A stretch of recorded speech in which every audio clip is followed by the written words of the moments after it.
healing wonder flowers, that is lavender and chamomile.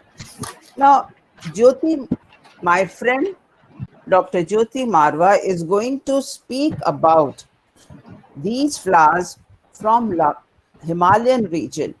I want to say a few words as I look for my Maharashtra and the South India. Now, in Maharashtra, especially the Western Ghats, are considered to be as a treasure of valuable aromatic plant species.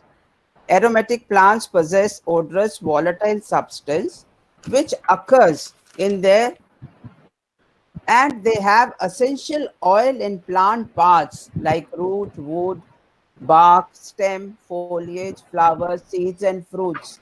Realizing the vast untapped potential of aromatic plants, Government of India launched a scheme for the development of successive 5-year plan.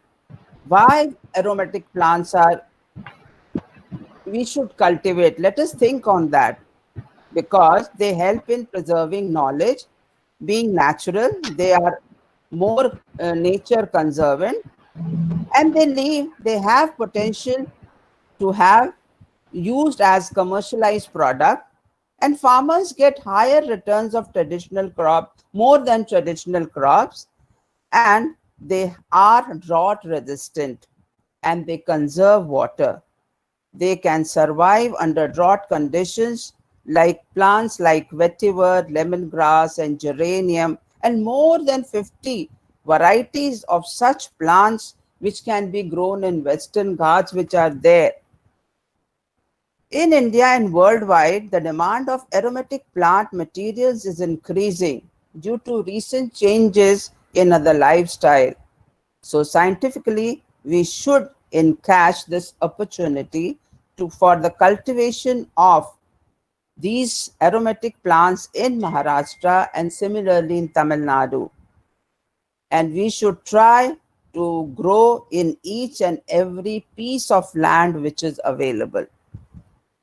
Now, before we start this lecture by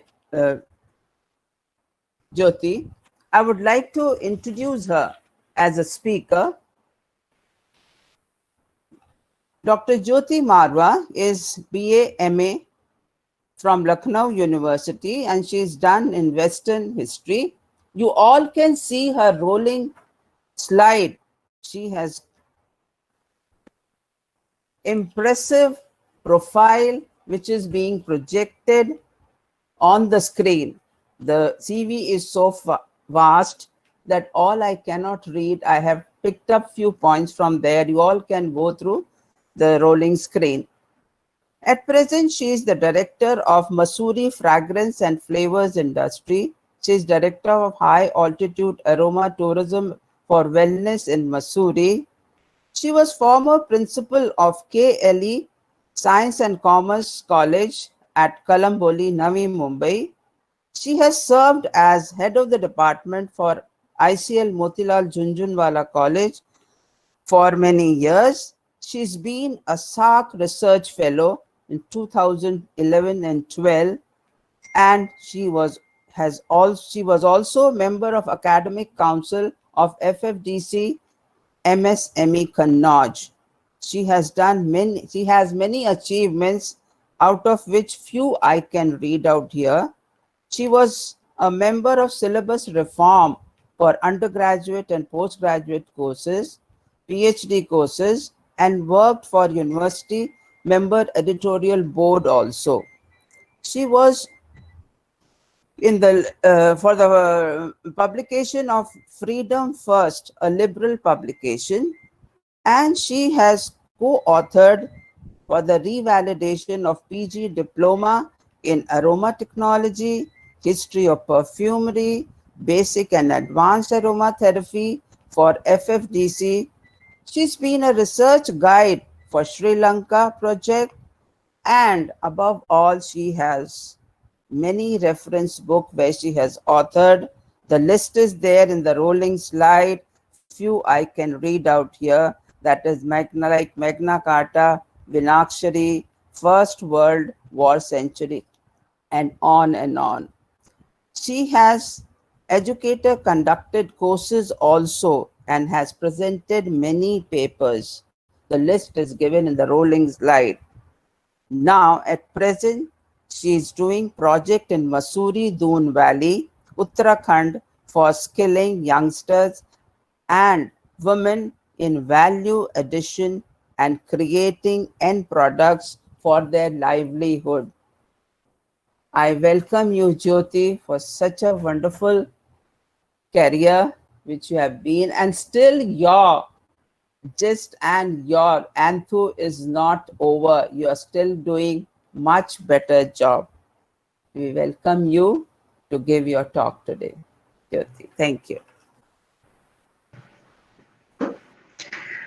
Thank you so much, Madhu, for your kind words. And in fact, I'm extremely grateful to the trustees of IFSA for having given me this opportunity.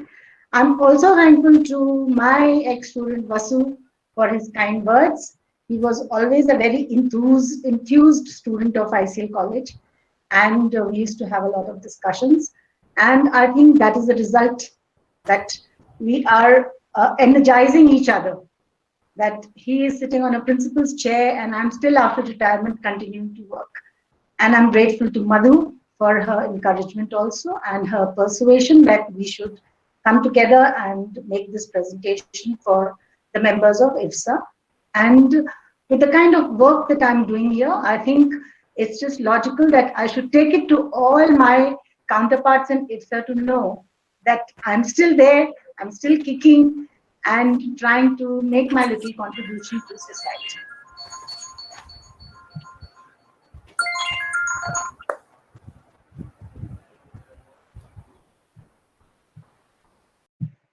Just a moment, full screen.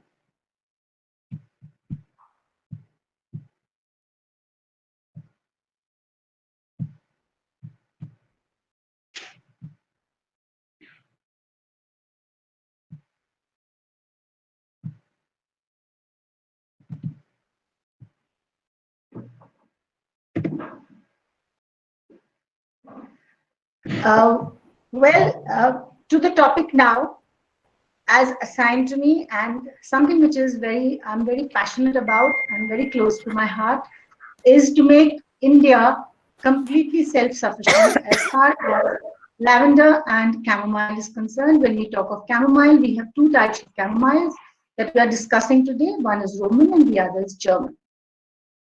I will begin with my tagline here, taking science to the masses with our floral heritage.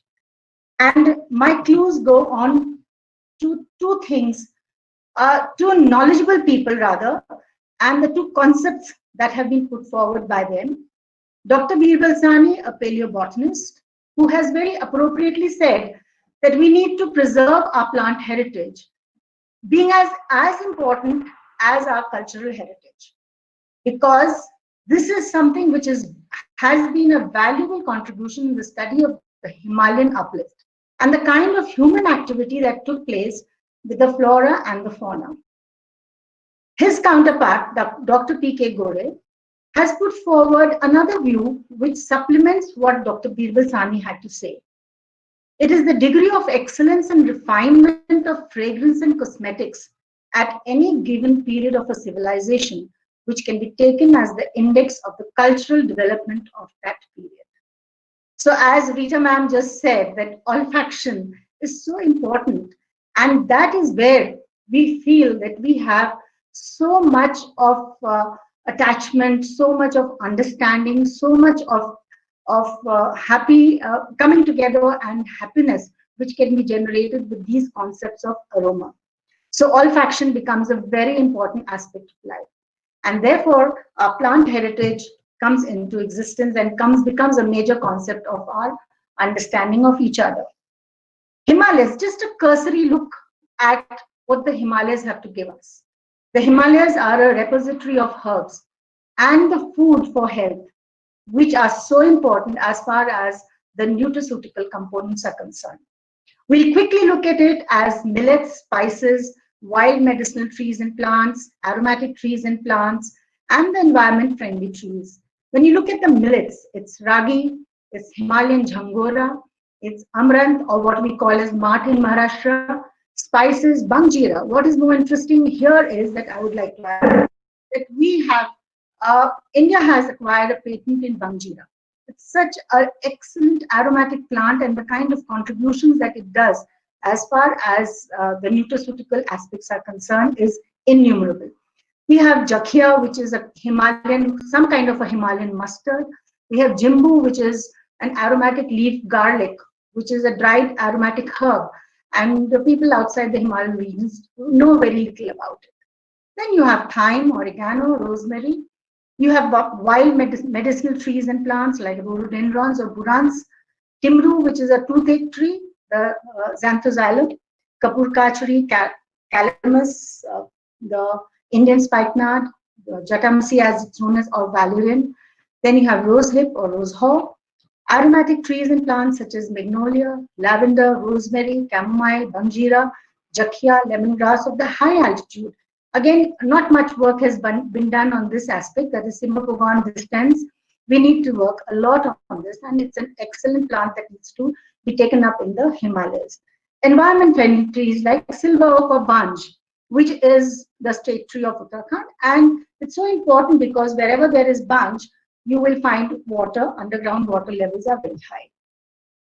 Now, I have picked upon some literature. It's impossible to get into all the literature, which are giving us formulations since ancient times on all these plant lives and how they have been crafted into different formulations for skincare as well as body care. Now, the period that I'm taking here is when I'm talking about Brat Samhita, I'm taking from 500 AD to around 1200, because it is during this period of time when we talk of Brat Samhita, Agni Puran, and Manasullas. This is the period of time that has been covered up in uh, two documents, two commentaries that Dr. P.K. Gore came across, which were lying in the Radhi of Gori, that is Bhandarkar Oriental Research Institute.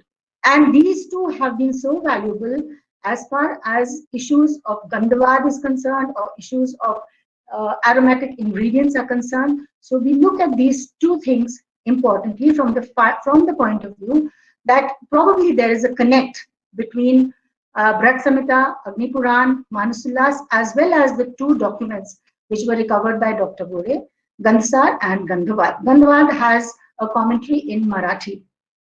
And we look at it from the point of view that when we talk of Gandh Shastra, which is the science of odor, which is a part of the Indian medical sciences, there is a specific section or a class which has been allotted to aromatic ingredients, which are referred to as Gandhadravya.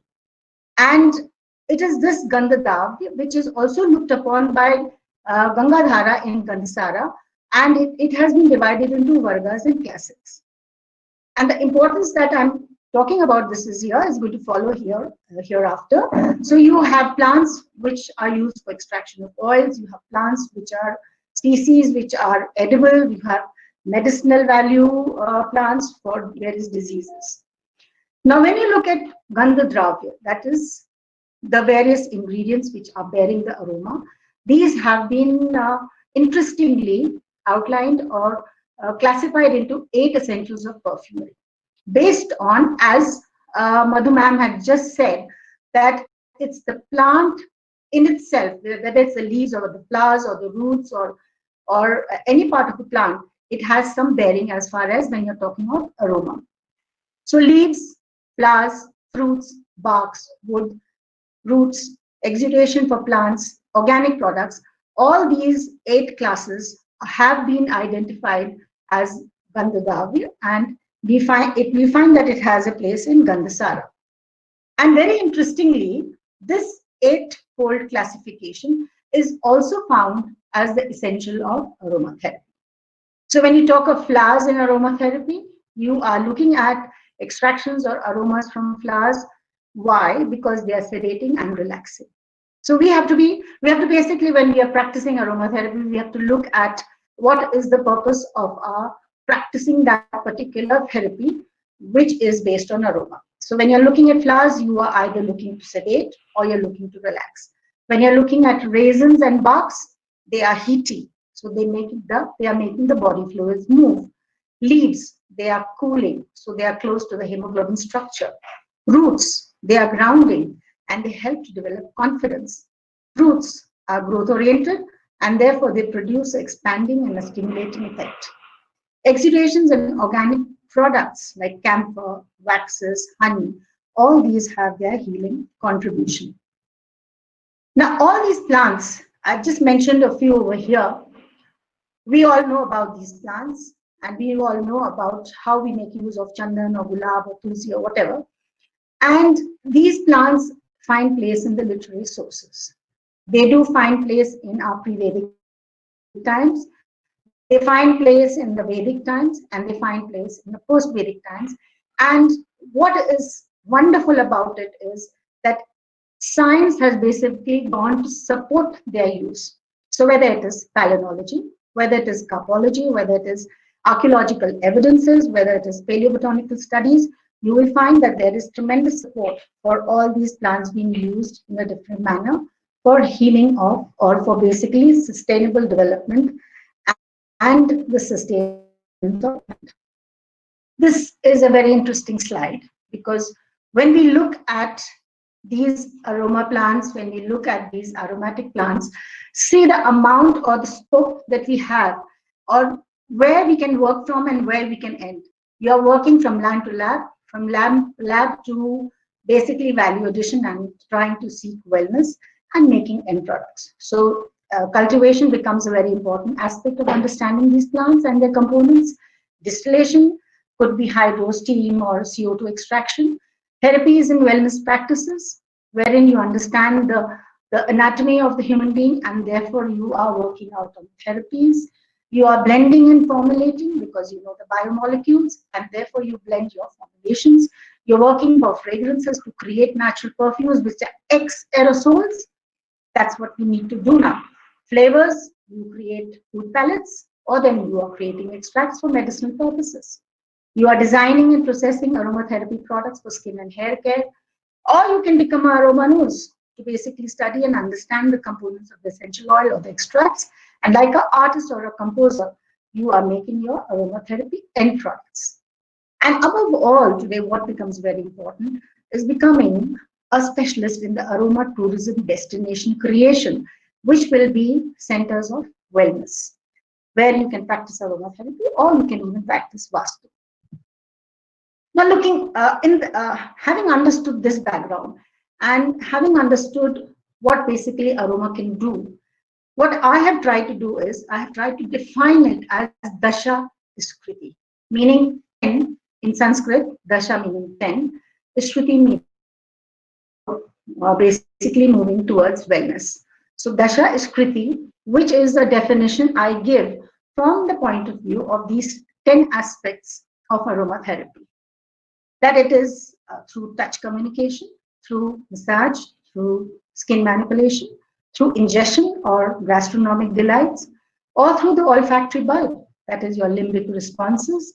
You breathe the forest aerosols, you enjoy the fragrances of flowers, you experience nature by forest bathing. This is a very, very new concept and it's become so popular to go forest bathing or cow cuddling.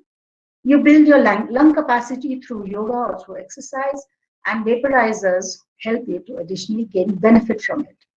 You build positivity and you negate negativity by being happy because you are increasing the levels of serotonin. And it's the simple way of reorienting your thoughts through meditation. And all this gets together to build the confidence in you and make you firmly rooted. Now, this is just a slide to break away from the routine lecture that I was giving you. We worked on these lavenders. These are our lavender flowers. These are our chamomile, which we have taken for distillation. And these are some of the end products that we have made with our extracts. This is a simple slide of olfaction that Rita ma'am also spoke about, and I'm also going to be speaking about to you. That when we breathe, we are either inhaling through our nose, some of it is going down to our lungs, the rest of it could be also moving to the limbic region in your brain, and some of it could, when we are ingesting, then it is also we are taking it through our mouth and it is going into our GI tracts. So what do aromatic plants do? The extracts in the oils have been used for thousands of years, either as incense, perfumes, or cosmetics, for food preservation, for culinary delights, and flavor enhancers. And out here, I would tell a small story that in the past, in ancient times, these plants, these aromas were also used by man to hide his scent or his aroma from the wild animals. So it was basically used as a prevention against attacks by wild animals. So when our ancients came to know by instinct that the effect of aroma ingredients of the plants works on the mind and the body, gradually these aromas were incorporated into religion, and then it became a will of God. We are looking at two exotic plants from the high altitude regions, that is lavender and chamomile. Before we do that, a quick cursory look at the constituents of essential oil. Aldehydes. These are oils which have a typical lemon-like smell. They are anti-inflammatory and antiviral, and you will mainly find them in lemongrass, citronella. I'm just mentioning few, not all. Citronella and eucalyptus. Those oils or those plants that we already were more familiar with, I'm trying to pick up on those plants. Then you have ketones, which are wound healing, and they stimulate cell formation. So you will find them in camphor, rosemary, sage, eucalyptus, and hyssop. And therefore, they are used in skincare formulations. Alcohols. I think today even small children know what alcohol does due to this pandemic of corona. So these oils are antibacterial, antiviral, and you will find them in rose, tea tree, sandalwood, patchouli, and peppermint. Phenols, they build immunity, energize, and stimulate. They are antibacterial and therefore related to alcohols. Some of these oils you will find in cumin, cinnamon, and clove. You have the pharmaceutical industry using them in cough drops and cough syrups. Terpenes, they are antiviral properties, and therefore they are used a lot in aromatherapy. They are very volatile because they are the smallest molecule and very quick to evaporate. So you will find them in citrus fruits, in lemon, orange, black pepper, nutmeg, pine. Sesquiterpenes are anti-inflammatory and immune boosters. So hence they are beneficial basically for almost everyone. And they are obtained from roots and woods, from chamomile and tagetes. Tagetes minuta, tagetes, when you talk of tagetes minuta, belongs to the higher altitudes. But when we say tagetes, it basically means marigold flowers. Esters, they are the result of reaction between alcohol and acid, and therefore they are chemically most neutral. So they are antifungal, anti-inflammatory, sedative, and calming. And here we find the place of Roman chamomile, lavender, and bergamot. Lactones, they belong to the ester group and are anti-inflammatory. Ethers, these are oils which are soothing to the nervous system, and they have the additional quality of being antiseptic, stimulant, and expectorant. So you will find them in cinnamon, clove, anise, and basil. Now, let's take a quick look at the constituents of our essential oils. We go on to our flowers that we are going to be talking about. The very first one I'm taking is lavender. Next will be chamomile. I'll be looking into it. In Hindi, it's called as babuna ke phool, and we'll be looking at Roman as well as German chamomile. These are the lavender flowers. These are the fresh lavender flowers. What we will be showing you in our demo at a little later time will be the dry flowers, because this is not the season for the fresh flowers. So these are the spikes of lavender, and I think it's a very healthy spike that I'm showing you the image about. Now, lavender oil has about 350 chemical compounds, of which each of these compounds are contributing in different ways to either helping the central nervous system, or being antimicrobial and helps in releasing or giving relief and soothing the muscles, spasmolytic activity. They are anti-carcinogenic and antioxidants. They have sedative effect, and they are also having an effect which is similar to an anesthetic effect. Two components which are primarily responsible for helping us are linylyl acetate, which relaxes and soothes the muscles, and linalool, which is antibacterial, antifungal, and insecticidal. Now, it has been found that the topical application of lavender oil can be detected by its presence of linolyl acetate and linalool in the bloodstream. A quick look at what it does. As far as the essential oil of lavender is concerned, it reduces anxiety, fights depression, it calms, and it has a sedative effect. It treats restlessness, helps in headaches, menstrual cramps, is anti-inflammatory, and has antiseptic properties also. It may also help in conditions of acne and inflammation. It reduces itching as well as in conditions of eczema and dermatitis. It enables digestion of fats by soothing the lining of the digestive tract and promotes secretion of bile. It relieves gas and also constipation and also relaxes with the herbal tea. This is a herbal tea with lavender flowers and the lavender inflorescence. We can make a lavender eye pillow to give the soothing effect to your eyes and to put you to sleep. So essential oil is the life force, and lavender flowers are normally used in steam distillation to extract the essential oil. The oils carry the aromas of flowers and they are therapeutic in nature.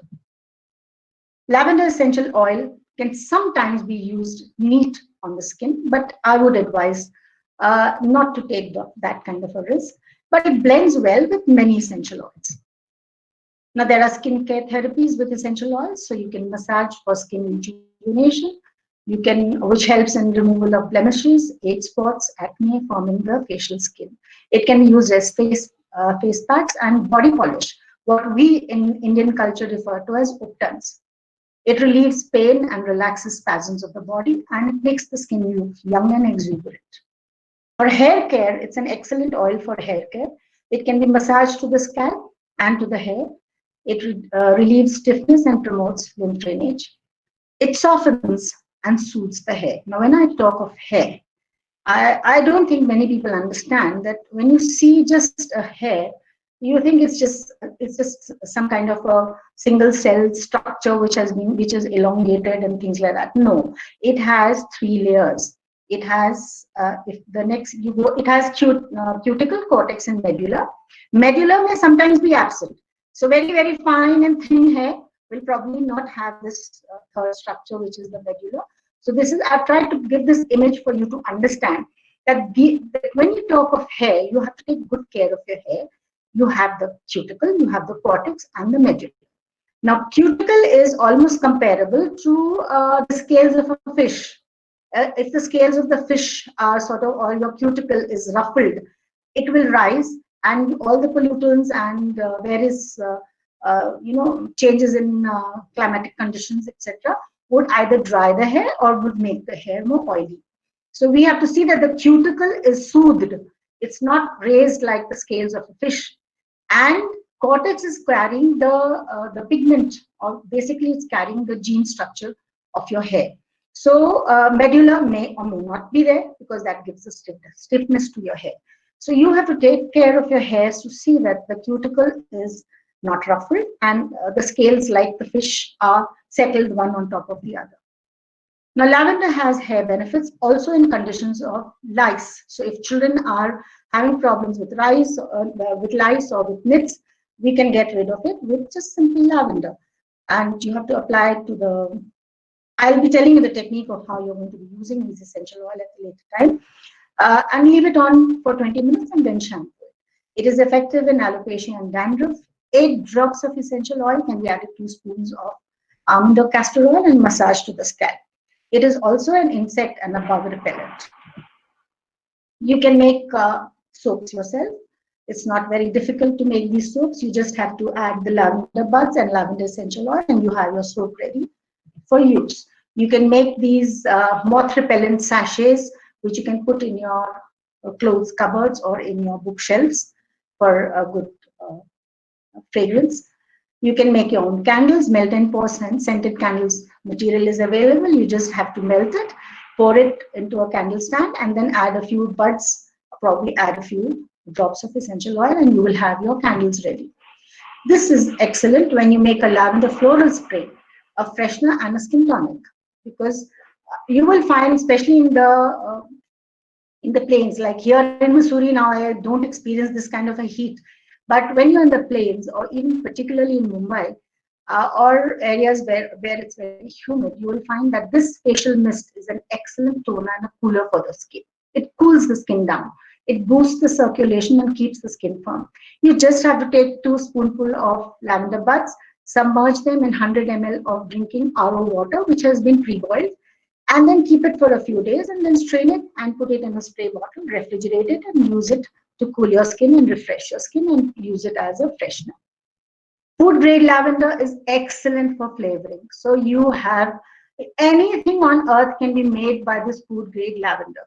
You can make your confectionery, you can make your fruit punches, your lemonades, ice creams, and anything on earth, any biscuits, etc. I mean, you can make anything with a food grade lavender oil. And best of all, it is good for the bees. If you have a garden full of lavender flowers, it's good for your bees and good for your honey.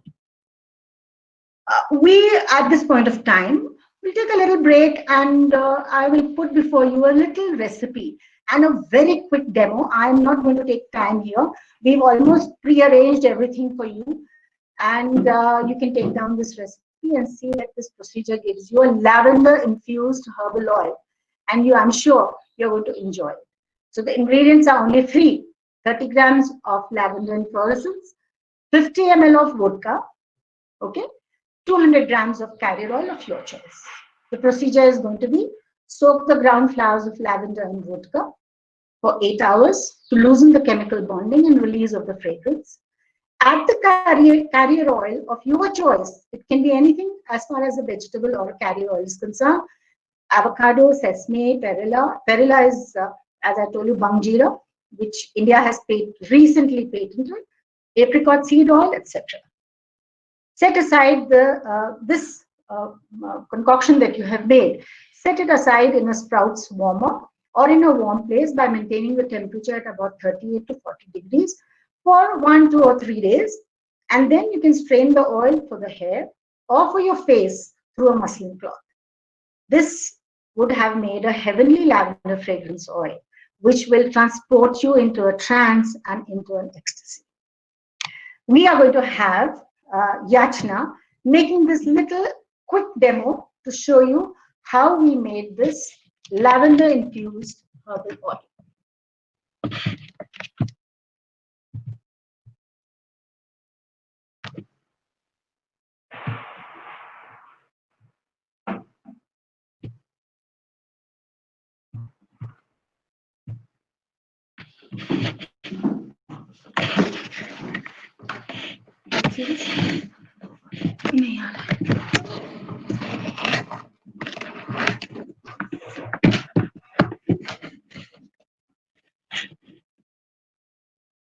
Full screen.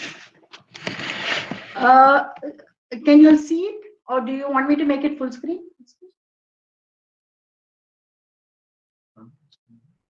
Make it full screen, Jyoti, if possible. Yeah.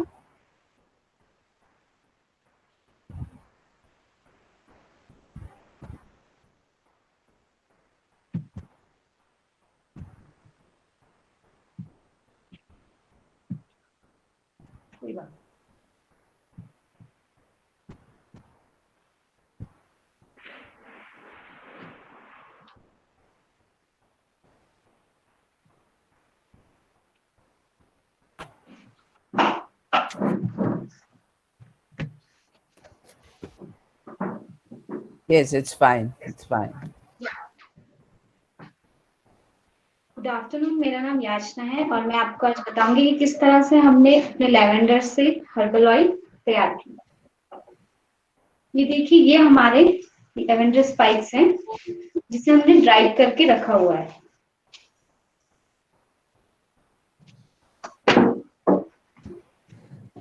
ये हमारे lavender के फूल हैं, जिन फूलों का हमने powder बना लिया है, और पाउडर बनाने के बाद हमने इसे वोडका में 8 घंटे तक मिला के रख दिया। ये देखिए, ये वोडका है और ये लेवेंडर का पाउडर है जिसे हमने 8 घंटे तक हमने इसे मिला के रख दिया था। अब इस पाउडर में हमने सेसमे ऑयल को 3 दिन के लिए मिला के रख दिया। ये देख सकते हैं 3 दिन के लिए हमने लेवेंडर का जो पाउडर था इसमें सेसमे ऑयल मिला के हमने रखा हुआ है। You can see it. 3 दिन बाद हमने इसे छान के फाइनल ऑयल तैयार किया। आप देख सकते हैं किस तरह से हमने फाइनल ऑयल तैयार किया।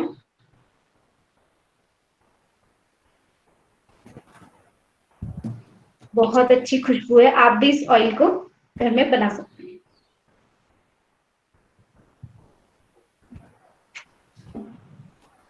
ये हमारे लेवेंडर के फूल हैं जिसे हमने वैक्यूम पैक करके रखा है। आप देख सकते हैं।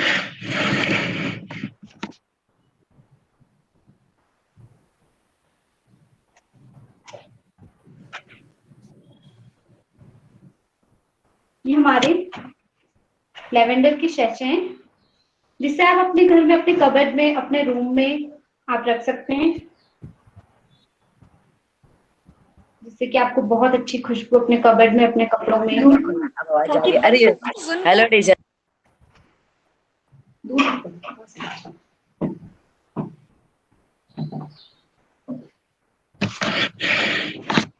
ये हमारे लेवेंडर के साबुन है जो हमने वर्कशॉप में बनाए थे अपने। इसी ऑयल से आप भी ये साबुन बना सकते हैं।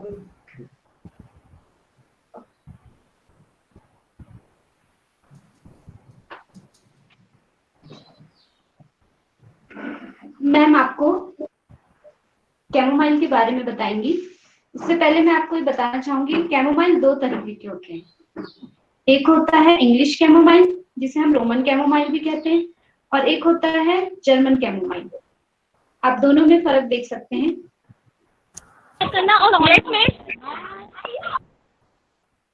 जर्मन कैमोमाइल का कलर आप देखिए और इंग्लिश कैमोमाइल का देखिए।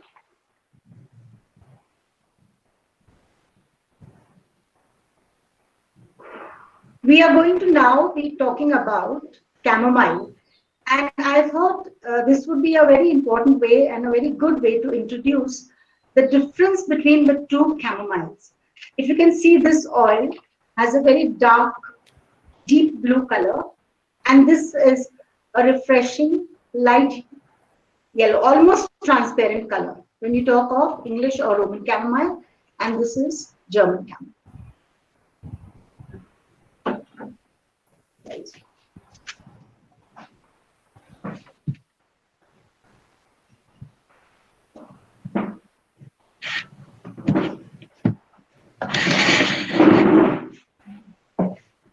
स्क्रीन है।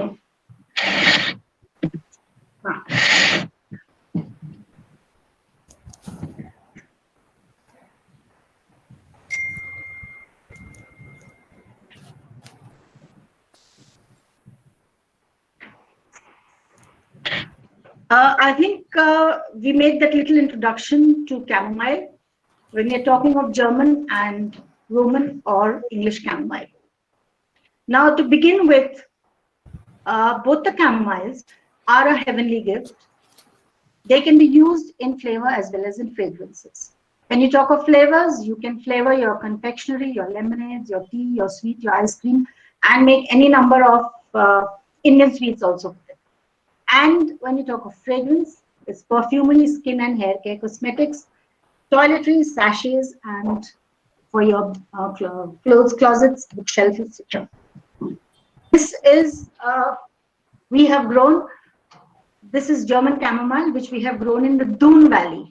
So we've gone down from the high altitudes into the valley region. And in fact, it can grow even in areas of Mahabaleshwar and around Mahabaleshwar in Maharashtra. German chamomile is also called as Camellia metricaria. It has 29 major constituents. It has flavonoids, lactones, including matricin and apigenin. Now, chamomile has sedative effects because of apigenin, which binds to the benzodiazepine receptors to promote sleep. The major components, as you have just seen, I have shown you, which is giving the color to your oil, is camosulene. And this is responsible for the deep blue color in German chamomile. This is our Roman chamomile in Missouri. If you look at the flowers and you compare the flowers, you will find that there isn't much difference between the flowers. But the Roman chamomile has more of an apple-like fragrance, which is, and it has less, very less component of azulene. Hence, the color of essential oil is light yellow. When you talk of Roman or English chamomile, throughout the world for thousands of years, several illnesses have been treated, which includes insomnia, and I've listed out so many other issues related to human health, which can be taken care of with Roman or English chamomile. Above all, it is good for skin infection and skin care, and it has been used, its oil, essential oil, has been used for this purpose. Even in India, babuna ke phool, when you talk of these chamomiles, Ayurvedic physicians have used it, and particularly in particular Roman chamomile, as a natural remedy to normalize the dosha balances in accordance with the prakriti or the fundamental constitution of a person.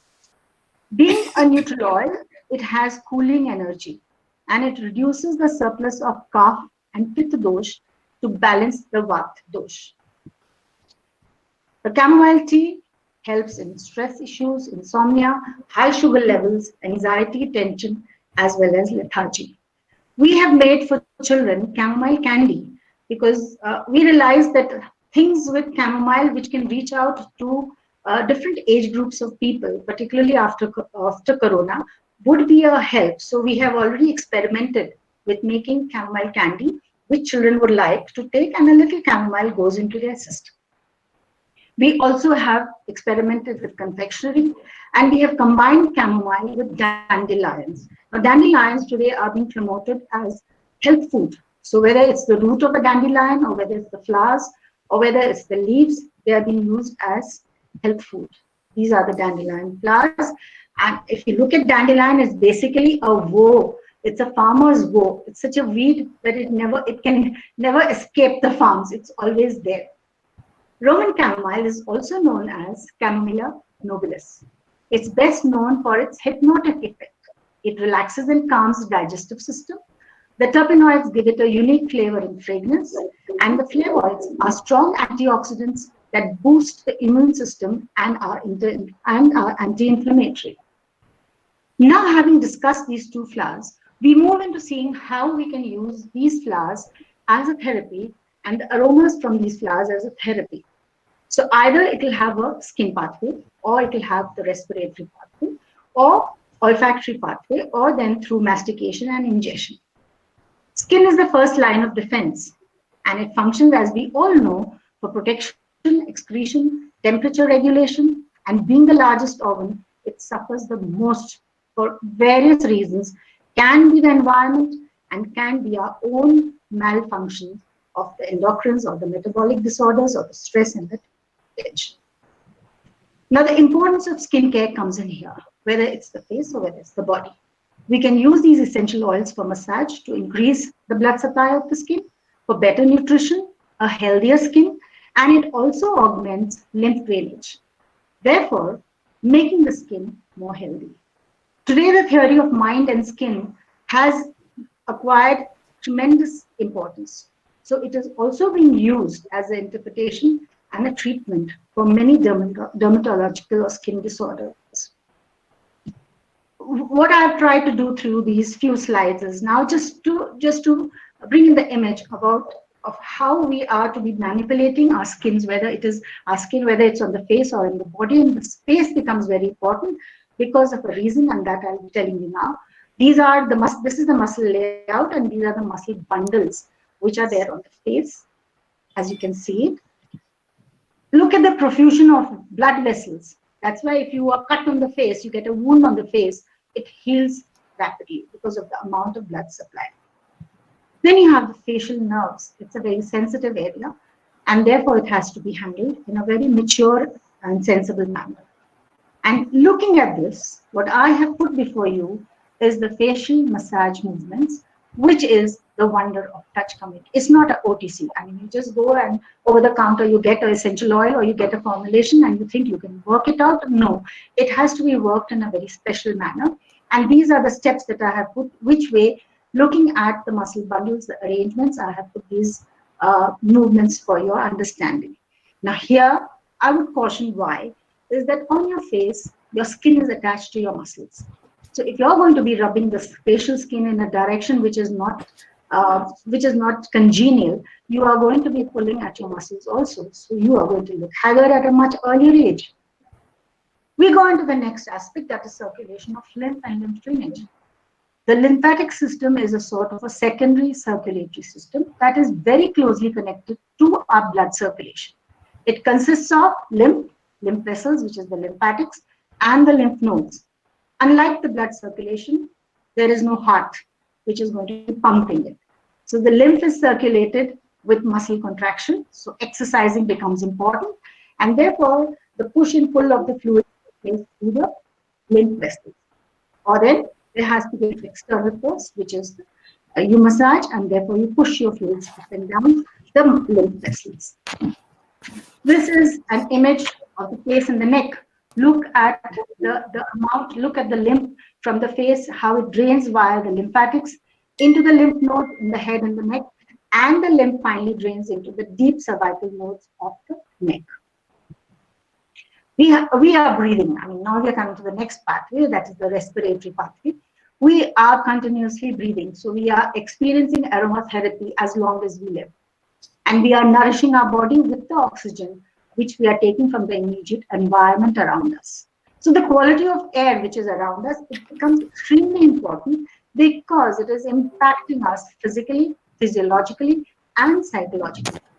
So the lungs are functioning like the skin. The only difference is that the lungs are inside and they are performing the same important function of protecting our body from the unhealthy micropathogens. The mucous membranes lining the nasal cavity, the larynx, and the bronchial tissues nourish the lungs and the body with the proactive components of the essential oils. Next pathway is the olfactory. This is extremely important because again we are experiencing it and we are working on the brain. The sense of the smell is called olfaction as chemical molecules enter the nose, dissolving the mucus within a membrane called the olfactory epithelium. The olfactory image therefore describes the smell that we are inhaling. The olfactory imagery can include fragrances, perfumes, enticing food and drink, flowers, their smells, their odor, their fragrance. The rotting trash could be the body odor, or our stinky wet dog. So the message is very clear to the limbic region of the brain. Now what happens over there basically? The fragrant impulses are working on our pineal gland and the pituitary gland, which is our master gland, and thereby on the hypothalamus, as this is going to result on the endocrines and balancing of our hormones. The hippocampus and the amygdala, being a part of the limbic region, are responsible for controlling our emotional responses, our memories, our desires, and wellness in everyday life. And even takes us back to what probably our grandmothers with a particular smell, a particular fragrance would take us back to reminding us of our grandmother or our grandfather and the homes that we lived in with them. The next is mastication and ingestion. So when we are talking of any aroma, which is either a fragrance, and now we are looking at a flavor. Flavor is the impact of food. Here you will have both the things being experienced by us.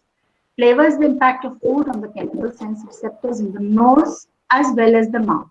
Hence, flavor is the combination of taste and odor.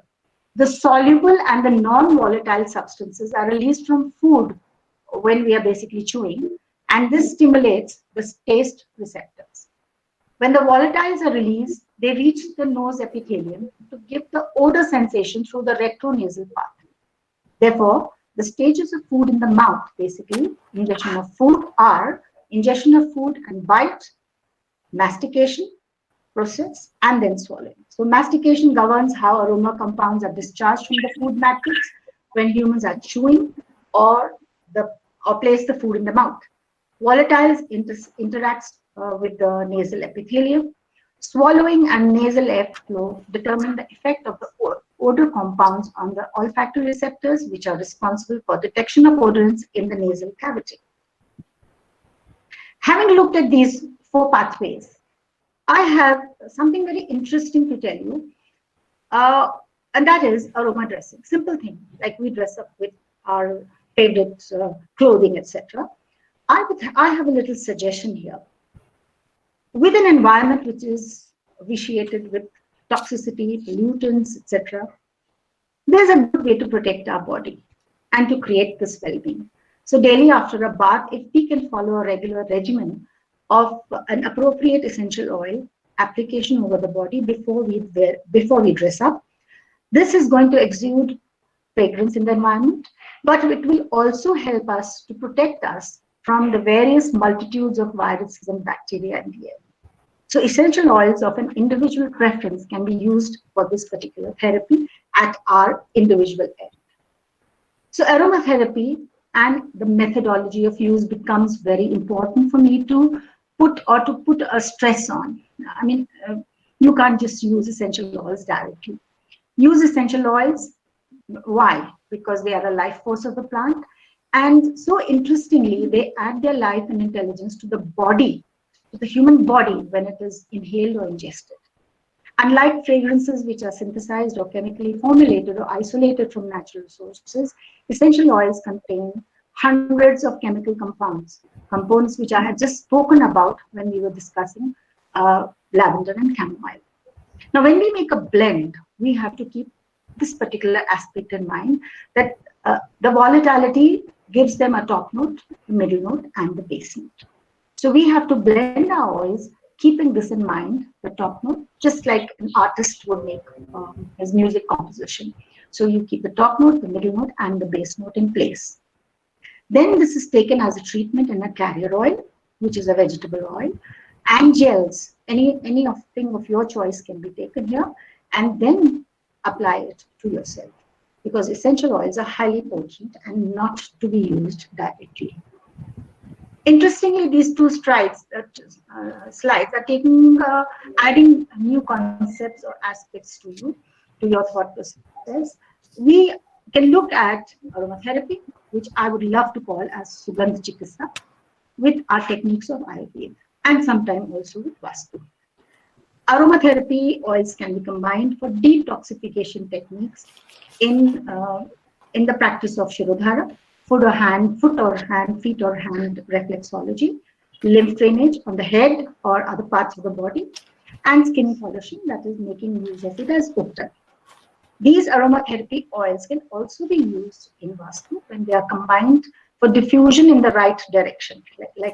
I was speaking to somebody who is an expert in Vastu, and they told me that one example they gave me, which is very interesting, is that when you're talking about relationship issues, then the direction that you have to work with is southwest, and the essential oils that you can work with are lavender, sweet marjoram, ylang, ginger, and tuberose. This is just by way of example I'm giving you. This slide is just an image of the pressure points on our feet and the pressure points on our hand, and how you can practice foot reflexology and hand reflexology for your relaxation. Eventually, this is a slide that I love to always put forward. It's all in our head, because our brain is home to our mind as well as our personality. And therefore, it is serving consciously or unconsciously, giving purpose, passion, motion, and emotion to us. The message that I have tried to convey through this presentation, through this journey that we had, quick journey, looking at history, looking at people having done work in the past on plant heritage, looking at the two flowers, looking at aromatherapy, looking at the practice of aromatherapy, there is a message that I wish to communicate, that plant heritage and cultural compounding are inseparable identity. We can, through this presentation, we have tried to inculcate love and respect for plant life and its value for the future and sustainable existence of mankind.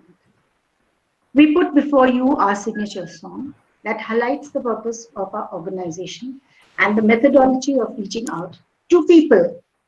Like people in the past would do it, they would take religion and good life and leading a life of value and morals. We are trying to also do the same with music.